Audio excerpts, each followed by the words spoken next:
Test de connaissance du français, TCF.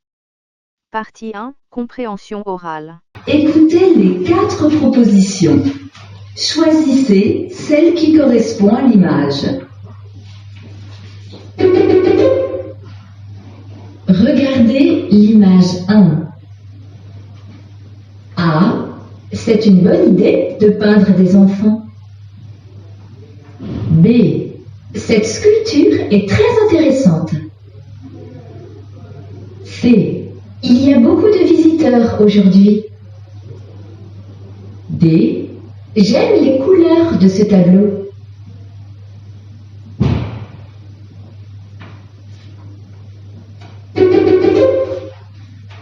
Regardez l'image 2. A. Donne-moi un verre de lait. B. Elle est belle, votre viande. C. Je voudrais 1 kilo de tomates. D. Pardon, je cherche le marché.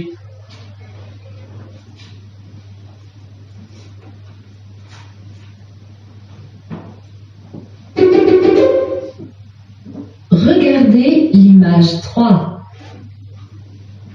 A. Essaye une taille plus grande. B. La couleur de ta robe est très jolie.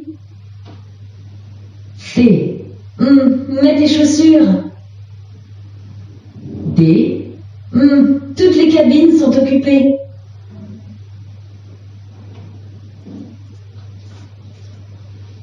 Écoutez l'extrait sonore et les 4 propositions. Choisissez la bonne réponse. Question 4. Où se passe l'examen d'anglais? A. C'est difficile. B. C'est en juin. C. C'est en salle 8. D. C'est un oral.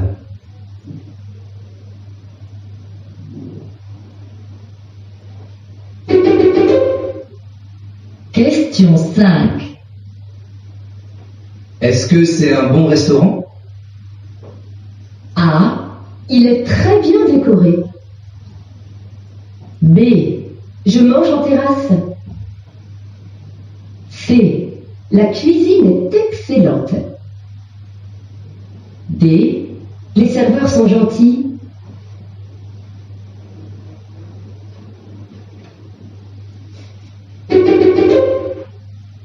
Question 6. Je ne suis pas en forme. J'ai souvent mal au dos.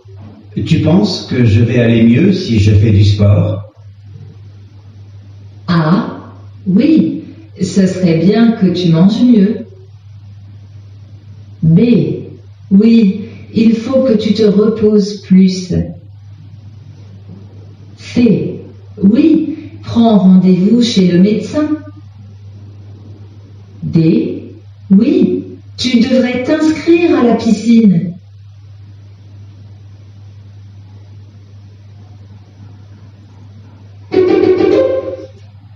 Question 7.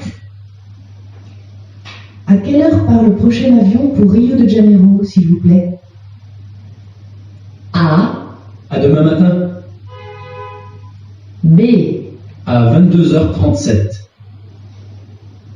C. Le lendemain, D. pour 17h.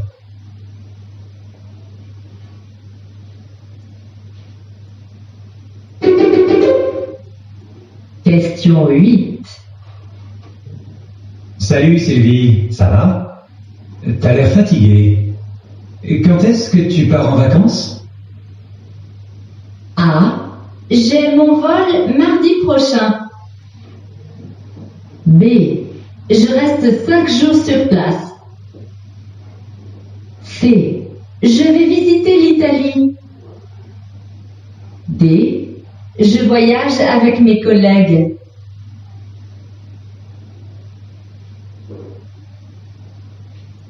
Écoutez le document sonore et la question. Choisissez la bonne réponse. Bonjour, je voudrais réserver 2 places pour le film Neige éternelle à 20h. Question 9. Où va la femme?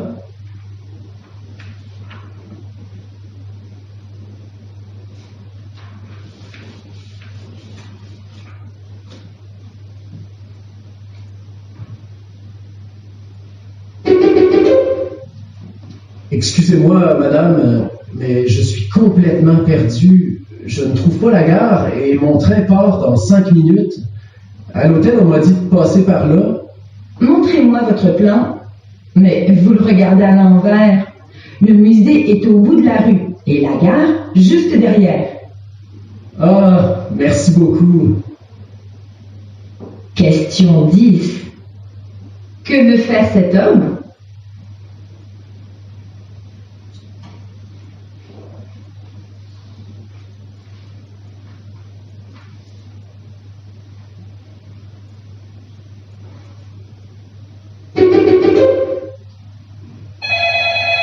Conservatoire de Toulouse, bonjour. Bonjour, j'aimerais inscrire ma fille de 10 ans au cours de violon pour la rentrée prochaine. Désolé madame, mais toutes les inscriptions se font en ligne à partir du mois de juin. Ah bon, d'accord. Merci, au revoir. Je vous en prie. Au revoir. Question 11. Que faut-il pour s'inscrire?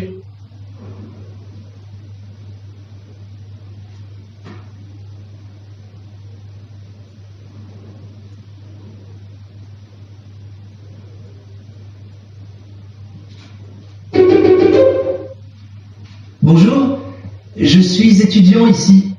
Je voudrais travailler en salle informatique pour le cours de commerce international. C'est possible? Oui. Vous avez votre carte d'étudiant? Oui, mais il n'y a pas encore de photo dessus. Ce n'est pas grave pour la photo. Il faut votre carte d'étudiant pour vous connecter. Le code d'accès est écrit dessus. Vous pouvez vous installer au poste numéro 3. Merci beaucoup.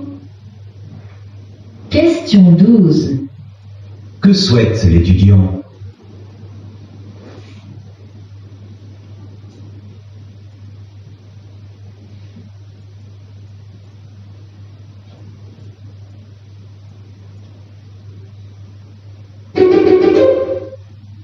Allô Alex?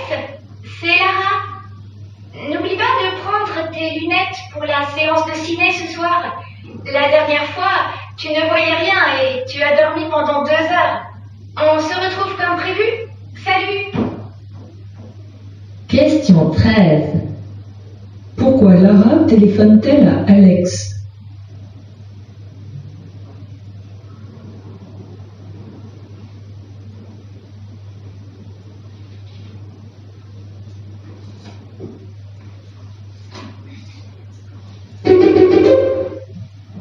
La banque recrute des jeunes en alternance issus de différents cursus.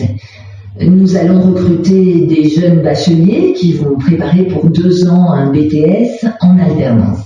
Nous pouvons recruter des jeunes ayant obtenu leur diplôme du baccalauréat plus 2 années d'études supérieures qui se préparent à une licence professionnelle par exemple.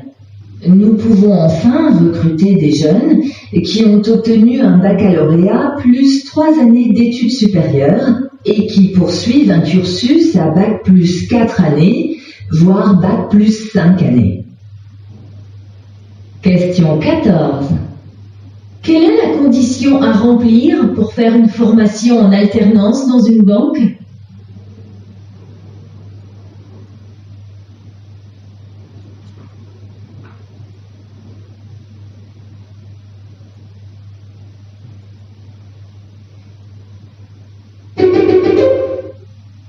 Et Sophia, elle vient? Non, elle ne pourra pas venir avec nous au cinéma. Elle m'a demandé de vous prévenir. Pourquoi? Elle a une sortie avec ses collègues. Ils ont réservé une table pour 19h. C'est dommage. Peut-être qu'elle pourra nous rejoindre plus tard. Question 15. Où sera Sophia à 19h?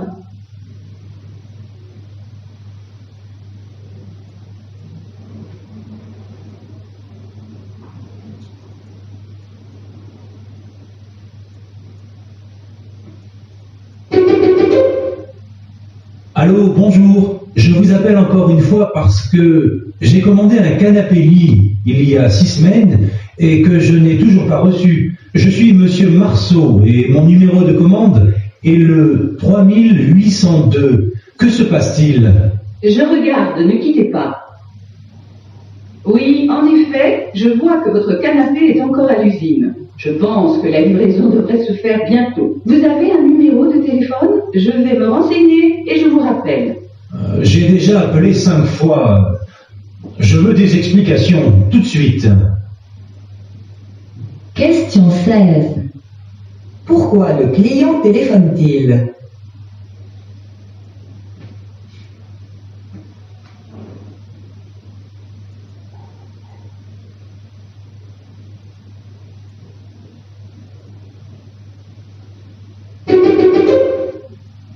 Février est l'un des mois les plus maussades au niveau de la météo. C'est souvent le mois le plus gris et le plus froid de l'année. Du coup, les gens ont tendance d'une part à surchauffer leur chambre et aussi à moins l'aérer. Or, tous les spécialistes le disent, une température intérieure au-dessus de 19 degrés et le manque d'air frais sont néfastes à la qualité du sommeil. Et cette fatigue au mois de février serait uniquement due au problème de sommeil, non? Non, il se trouve qu'en février, enfin en hiver, l'organisme est plus vulnérable, d'autant qu'il est mis à rude épreuve, notamment avec tous les virus qui circulent. Et puis il y a aussi le manque de lumière, un peu comme en octobre-novembre où de nombreuses personnes font la fameuse dépression saisonnière. Question 17. Qu'explique la journaliste?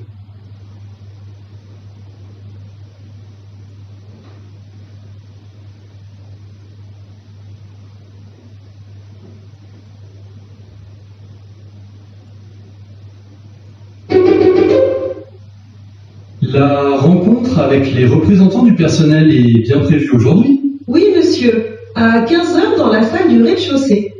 Il faut les prévenir que je ne serai pas à l'heure. J'attends un appel très important d'un de nos importateurs. D'accord, mais je croyais que vous lui aviez parlé hier.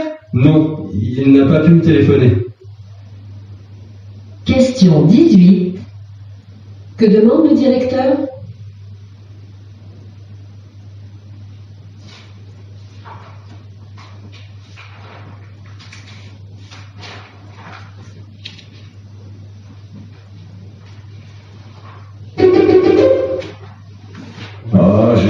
J'ai commencé dans l'entreprise, cela fait quand même 30 ans, à l'époque où on ne s'embarrassait pas avec le recrutement.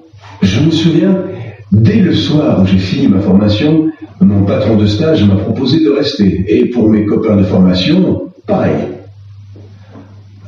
C'est sûr, on n'embauche plus si facilement. Maintenant, je suis un ancien. Je dois recruter les jeunes qui arrivent, et je trouve ça incroyable. Ils accumulent les diplômes, on fait plein de stages, sont 50 à postuler. Cela ne doit pas être drôle. Question 19. Que constate cet employé?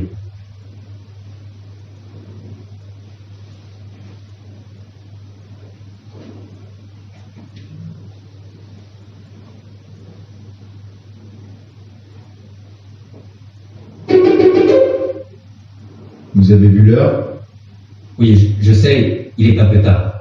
C'est la 3e fois qu'elle vous arrive en retard cette semaine. Je m'excuse. Écoutez-moi bien. Votre période d'essai se termine dans 15 jours. Dorénavant, veuillez arriver à l'heure si vous voulez être embauché. Question 20. Qu'annonce le directeur à l'employé?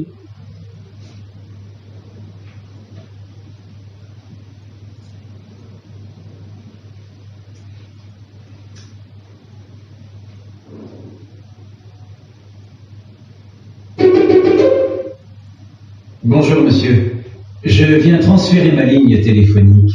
J'emménage demain dans les logements neufs de la rue du Prado. Oh là là, ça ne sera pas fini avant 10 jours. Les travaux ne sont pas encore terminés. Le promoteur a eu du retard. Nous attendons son autorisation pour installer le réseau. 10 jours? Mais comment je fais sans téléphone, moi? J'en ai besoin pour mon travail. Je suis désolé, monsieur, mais vous n'êtes pas le seul dans ce cas et on ne peut pas aller plus vite que les travaux. Question 21. Pourquoi le client n'obtient-il pas le transfert de sa ligne téléphonique?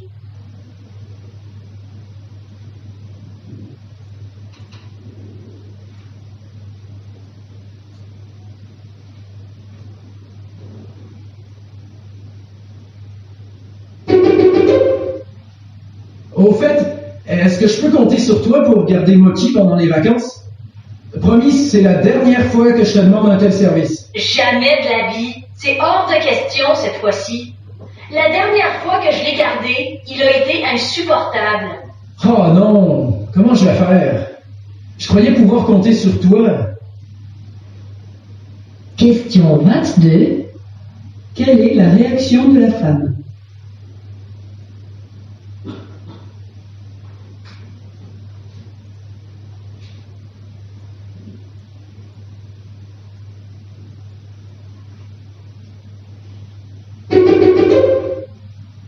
Allô, Denis?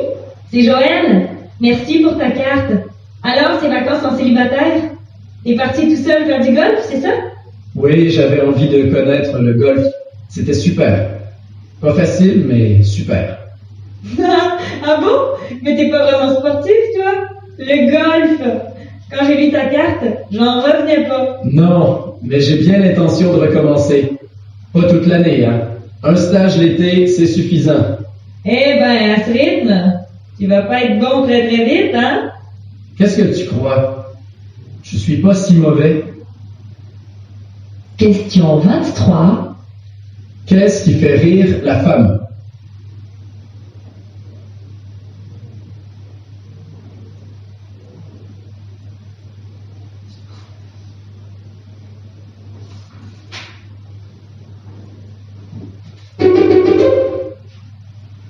Oui, différents modèles de véhicules sans conducteur étaient à essayer dans les rues de Las Vegas la semaine dernière.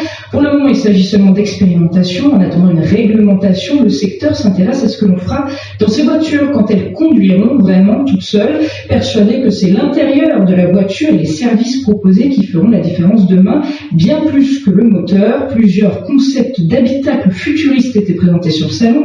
Des voitures avec des écrans partout intégrés dans les vitres ou faisant toute la largeur du tableau de bord, des véhicules qui se personnaliseront en fonction de leurs passagers. Question 24. Sur quel aspect travaillent les concepteurs des voitures autonomes?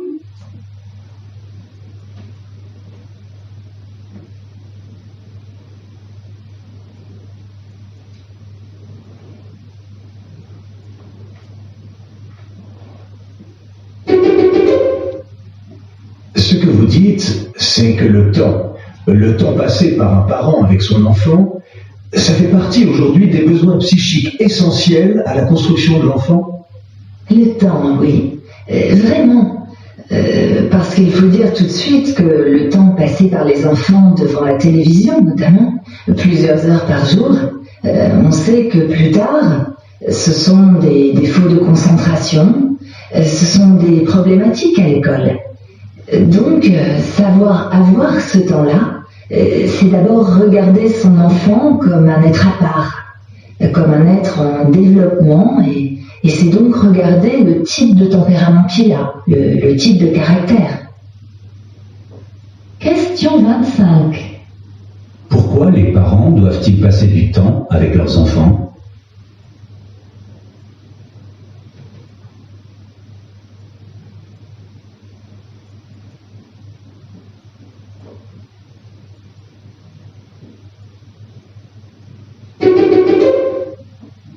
Allô, bonjour madame, c'est M. Etienne. J'ai reçu mon relevé bancaire et je vois que mon abonnement au service en ligne a augmenté de 5%. C'est pas beaucoup, certes, mais est-ce normal? Oui, je vous rassure, c'est bien normal. Tous nos tarifs ont subi une augmentation au 1er janvier. Peut-être, mais je n'ai reçu aucun courrier pour m'avertir. Vous avez raison, mais nos conditions tarifaires sont affichées à l'agence. Cela ne justifie pas que vous n'avertissez pas vos clients. Alors je vous demande de résilier cet abonnement au plus vite. Question 26. Pourquoi le client demande-t-il la résiliation de son abonnement bancaire?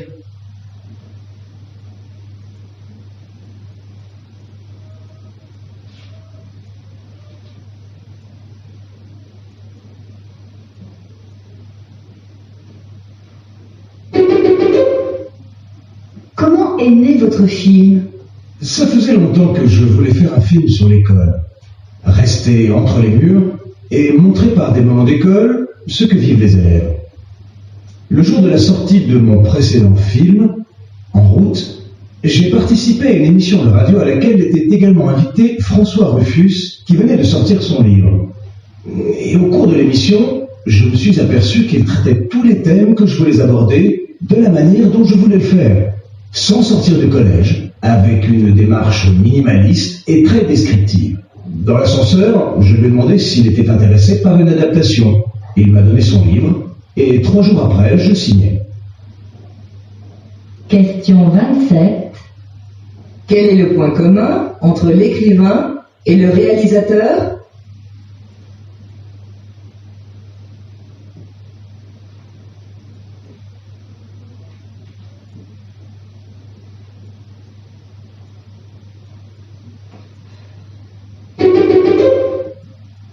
Bonjour à tous.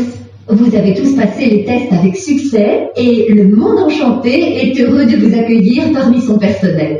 La période des fêtes voit notre magasin littéralement envahi d'enfants venus repérer les jouets à commander. Vous devez être attentif, agréable, sans insistance toutefois. Faites la démarche d'aller conseiller les clients sur les produits, mais sachez vous effacer afin de leur permettre d'être à l'aise et donc de consommer en toute tranquillité. Je compte sur vous pour véhiculer une bonne image du magasin. Pas d'acharnement donc. Bonne journée. Question 28. Quelle est l'attitude à adopter par le personnel?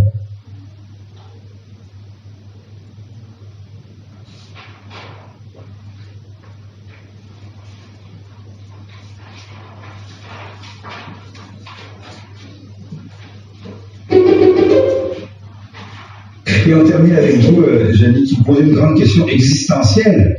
Marcher ou courir? Ça dépend, c'est ce qui ressort de quelques études récentes qui ont opposé les 2 exercices et mesuré leurs effets. L'une d'elles a été publiée le mois dernier dans la revue Medicine and Science in Sports and Exercise. Conclusion, en ce qui concerne la perte de poids, c'est la course qui l'emporte haut la main. Les coureurs sont plus minces, moins de surcharge pondérale que les marcheurs. Et passé l'âge de 55 ans, c'est encore plus vrai, même si le nombre de kilomètres parcourus à la course par semaine est minime. Il y a une différence entre les coureurs et les marcheurs et la cause pourrait être l'effet de la course sur l'appétit. Question 29. Selon le chroniqueur, que permet la course par rapport à la marche?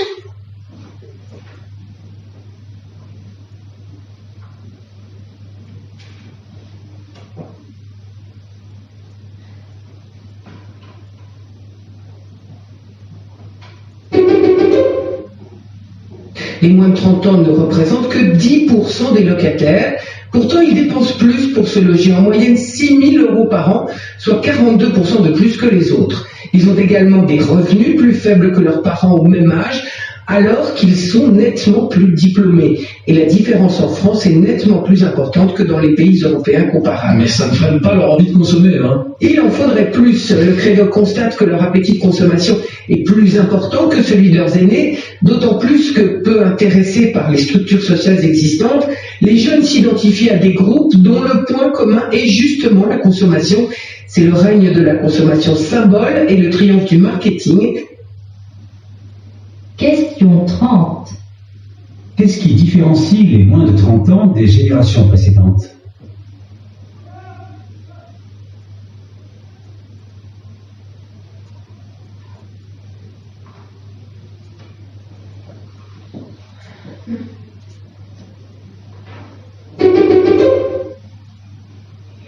En tant qu'entraîneur d'une équipe de football, comment réagissez-vous pendant un match?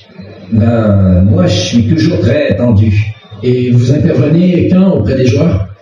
Pas sur le terrain pendant le match, mais de temps en temps, à la mi-temps, j'essaie d'expliquer les problèmes. Ça dépend du match, mais enfin, la plupart du temps, je préfère attendre que le match soit fini. Le résultat d'un match, ce n'est pas un peu un coup de chance? Non, non, il n'y a pas de hasard. Au football, pour gagner, il faut savoir se battre. Question 31. À quel moment cet entraîneur préfère-t-il intervenir en général?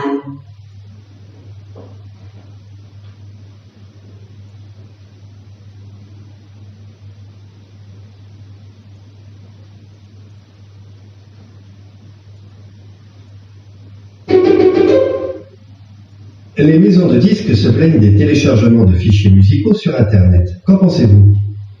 Nous enregistrons en effet une baisse des ventes, parce qu'avec Internet, on peut tout enregistrer, c'est-à-dire piller les droits d'auteur et le travail des autres. Pourtant, la piraterie a toujours existé. Certes, mais les jeunes achètent moins depuis que ce nouveau moyen existe.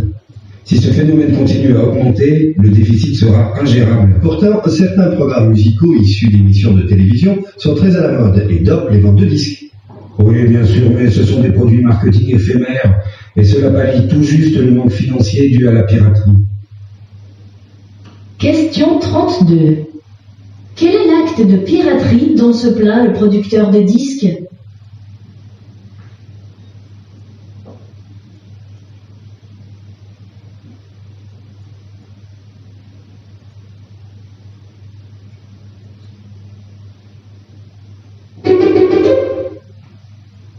Karel Méran, qui dirige la section québécoise de la Fondation écologiste David Suzuki, veut parler autrement des changements climatiques. On voulait démontrer que c'est pas seulement des glaciers qui fondent au Groenland. Ça commence à créer des impacts chez nous, près de nous, dans des choses qui nous tiennent à cœur. Par exemple, le ski de fond dans la région, dans le sud du Québec, dans la région de Montréal, si on continue avec un réchauffement tel qu'on l'a, la saison de ski de fond va disparaître complètement. Et donc, c'est toute une culture qui se perd. Moi, je pense que plus on rapproche les impacts de ce qui est près des gens, on dit voici ce que nous aimons de l'hiver et voici pourquoi nous allons agir pour les changements climatiques. Tout d'un coup, on n'est plus en train de parler d'une catastrophe qui est en cours, on est en train de parler d'un monde à construire. Question 33. Qu'affirme Karel Méran au sujet du réchauffement climatique?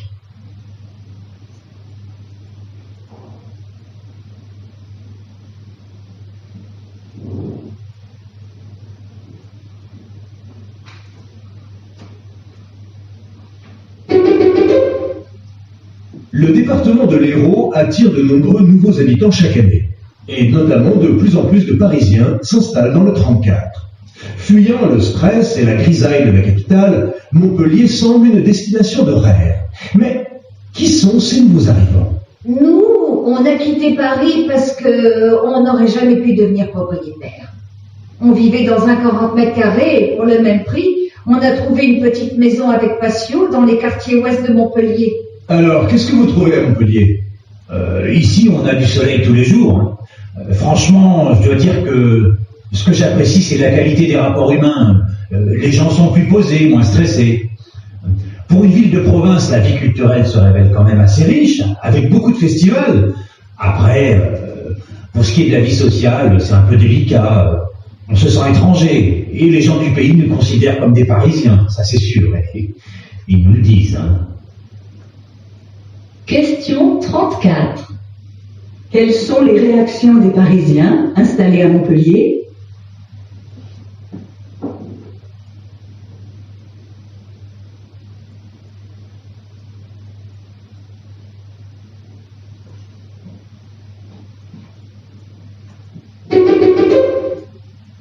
Est-ce que vous pensez que la population s'est réappropriée ces forêts ou a renoué un lien de conscience avec l'industrie forestière?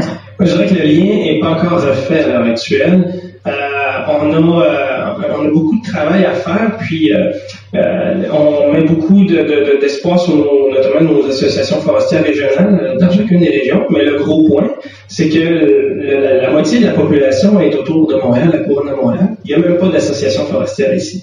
Donc, on n'a presque aucun moyen de sensibiliser la population sur les valeurs écologiques, les valeurs économiques du milieu forestier comme tel, puis de vivre aussi de cette forêt-là.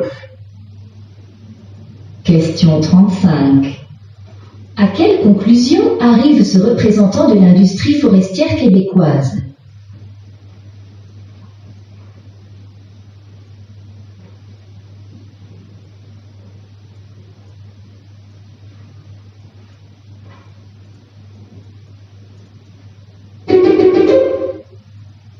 L'origine de notre projet, c'est cette rencontre avec un ingénieur cambodgien qui m'a raconté sa vie dans ce village où chacun a des rizières mais où il n'y a aucune infrastructure.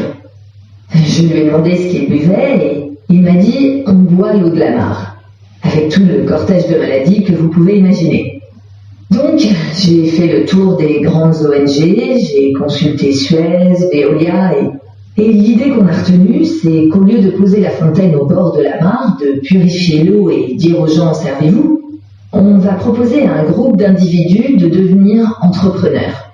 Ils vont créer leur propre activité de distribution d'eau de boisson, ils vont ainsi générer un chiffre d'affaires qui va leur permettre d'améliorer leur niveau de vie. Question 36. Quel est le projet de cet organisme?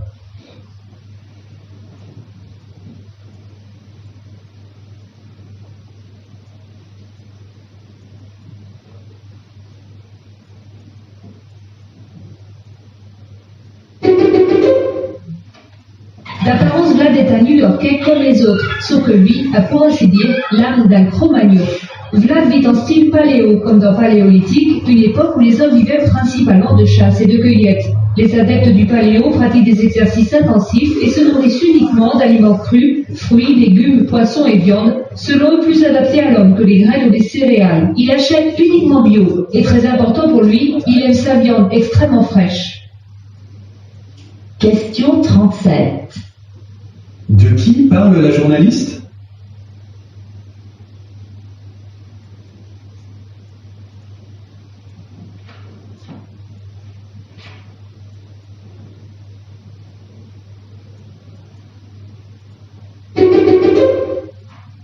Les pays européens sont presque tous d'excellents élèves de l'écologie. Mais est-ce une bonne nouvelle? S'interroge le Figaro. Pas si sûr. L'Europe, dit Gérard Dupuis dans Libération, ne paraît vertueuse que parce que son double décimètre était truqué. Les quotas de rejet de CO2, fixés à l'avance, ont été calculés de manière à ne pas trop effaroucher les industriels. Du coup, ils ne servaient à rien. Mais, reconnaît Gérard Dupuis, il serait tout aussi erroné, à l'inverse, d'avoir des exigences drastiques mais irréalistes. Les industriels savent d'ailleurs agiter un épouvantail efficace. La méthode la plus simple pour arriver à une absence complète de pollution, c'est de fermer une usine et de la délocaliser sous d'autres cieux. Ce n'est pas toujours une menace en l'air. Question 38. D'après le journaliste, en quoi les bons résultats européens en matière d'écologie sont-ils contestables?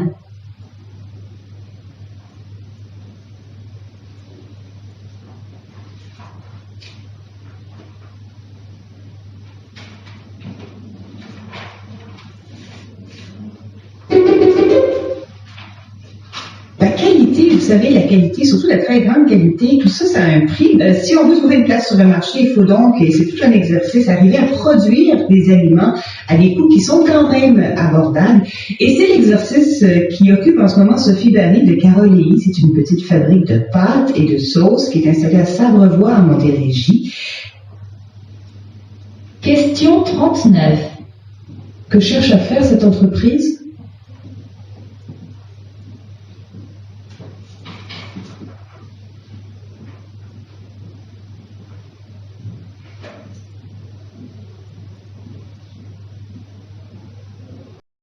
La partie compréhension orale est terminée.